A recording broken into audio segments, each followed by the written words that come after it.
Kiekviena šventė tai yra priminimas, kiek tu pats prisidedi prie tų dalykų, kad prie to, kad Lietuvoje ir Druskininkuose būtų geriau, tai yra kvietimas pažvelgti į pergalės, suskaičiuoti pergalės, įdant jos vienaip ar kitaip motyvuotų. O mieste iš tikrųjų, ypatingai Druskininkuose, kuo džiaugtis tikrai yra.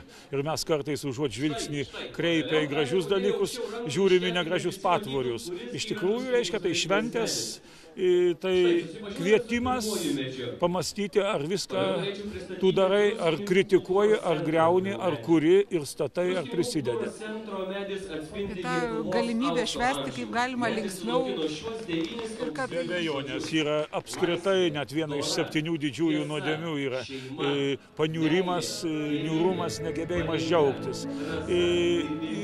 Džiaugsmas tai yra tiek vaiko, tiek suaugusios, tiek nacijos sveikumo ženklas.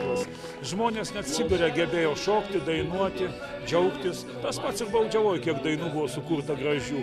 Net ir kareiviai dainuodavo daugiau negu mes, kai buvo aplinkui iš tikrųjų žiaurios sąlygos.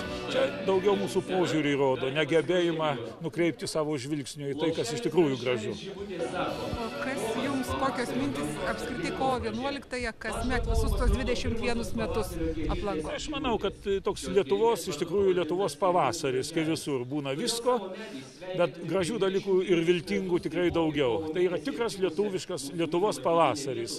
Vakar, sakysim, buvo 40 paukščių šventė, šiandien yra kovo 11, vis tiek gero, viltingų metų, laukimo gerų metų šventė Lietuvai.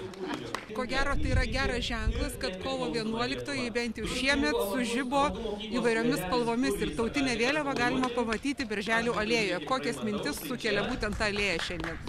Taip, medis apskritai yra gyvenimo žmogaus, tautos gyvenimo simbolis, nes šaknimis semėsi iš savo protėvių, iš istorijos galybę. Aišku, kamienas ir šakos tai tai, ką mes kūrėm, o lapai, viskas tai yra tiesiog viltys, kurios virs gal žiedais ar vaisiais. Tai aš manau, kad labai graži tradicija pristatyti idėjas susijusias su įstaigos ar apskritai prisidėjimu prie Lietuvos, prie miesto gyvenimo. Na, čia yra medeliai, 21 medelis, kaip ir 21 nepriklausomybės metas mūsų. Vienas iš tų medelių yra mūsų Viečiūnų seniūnijos kartu su kaimų bendruomenėm, kaip Neravo, Švendubris, Viečiūnų, Naujasodis, Jaskonių bendruomenė.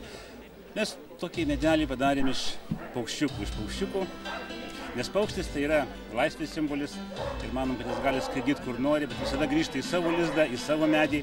Ir mes manom, kad visi lietuvaičiai, kurie blaškosi dabar puoliu svetimas šalis, anksčiau ir vėliau sugrįš į savo kraštą ir mes kartu puoselėsim jį, kad jis būtų gražesnis, geresnis, jaukesnis gyvent. Tam, kad visi gerai darytų, mes užrašėm į tokius ritinėlius spalvotus mintis, išmintis sukauptas per amžius ir norime, kad šioj šventėje visi paimtum, pasidalintum, paskaitytum ir vieni kitiem perduotum geras mintis, gerus palinkėjimus ir priimtum gerą pasirinkimą, rinkdamiesi savo laisvės kelią. Kovo 11 tokia išskirtinė diena mums visiems, bet aš džiaugiuosi eidamas alėją tuo, kad kiekvieną kartą ši šventė įgauna džiugesio spalvų. O kad ir dabar šie medžiai puošiasi tokiom spalvom, vadinasi, mūsų nuotaikos giedresnės. Ir tuo yra išskirtinė diena. Ką reikėtų padaryti, kad lietuviai su daugiau vidinio džiugesio iš tikrųjų švęstų savo nepriklausomybės dieną? Gal yra tokios mūsų tradicijos, mūsų šaknys, kad mes kažkaip tai su tokiom liūdnom dainom sugodom. Bet kiekvieną kartą aš matau, kad jaunimas yra aktyviau įsijungia į šitas šventes, o jo labiau jis ir atneša tas džiugesnės, giedresnės nuotaikas.